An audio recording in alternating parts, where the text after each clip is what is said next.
right? That we've got everything that we need to address it. If it's healthcare, we can expand Medicaid. We can begin recruiting nurses and nurse practitioners and healthcare workers back into the field.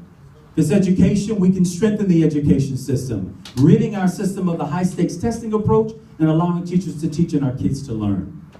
If it is building 21st century infrastructure, we can do that here in the state of Florida and put people to work in the process. If it's building the future economy of the state of Florida, to include the future energy economy of the state of Florida, what we like to refer to as the green economy, we can do that right by what we have here in the state of Florida, but it does require a governor with a North Star for where we want to go. Now, Rick Scott is going to be on our doorstep next week. I think he's telling us he wants to run for the U.S. Senate. God help us all, right? That should honestly scare all of us, right? We've seen them pull this off before. You're talking about the man who committed the largest Medicaid fraud in the history of the country in the Medicare state, right? And we elected him governor. So let's not sleep. Let's not sleep on this. He's a real threat. We got to be organized and we got to be ready. And I will tell you that of the Democrats running for governor, I feel most confident in my ability to pull those voters up that we need if we're going to win. Not just the governor's race, but to also help Bill Nelson out to make sure we send him back to the U.S. Senate. To send him back to the U.S. Senate. Now, this won't be an easy race.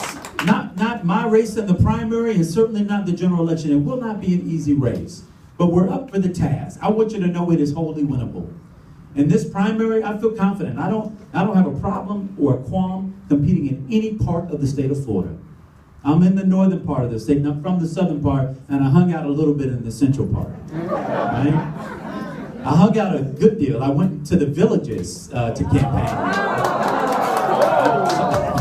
Some of y'all know about the villages. Not that part of the villages, the other part. No, I'm joking. The Villages is the most conservative voting precinct in the state of Florida, right? Competes for the most conservative in the country. And I went there for what I thought was a meet and greet. Maybe 100, 150 people would show up. And I got there, and this place was teeming with over 500 retirees. Right? Not another face that looked like mine.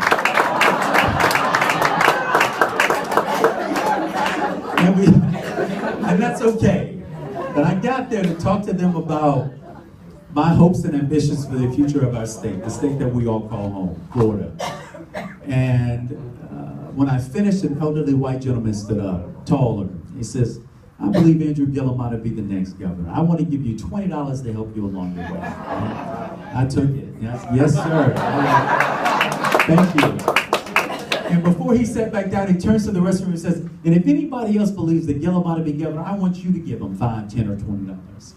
Well, this meet and greet turned into a little impromptu fundraiser. And by the time we left that day, y'all, we had raised nearly $6,000 in volunteers.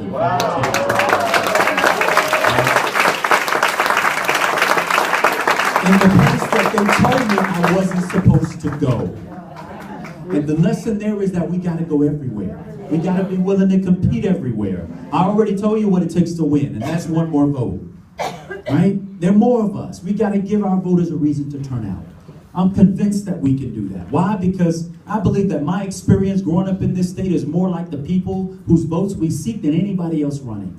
And I believe that you shouldn't have to come from a famous family or be able to stroke your own check to be governor of the state of Florida. I believe you should have our experience, a real lived experience in this state that qualifies you to know not only what it means to try to survive in this state, but what it means to thrive in the state of Florida. We deserve our seat at the table too. As I was always told, if you're not at the table, it means you're likely on the menu. Right? It's time for us to get off the menu, y'all. It's time for us to get at the table and start making the kind of public policy decisions that will enrich all of our opportunity. Right?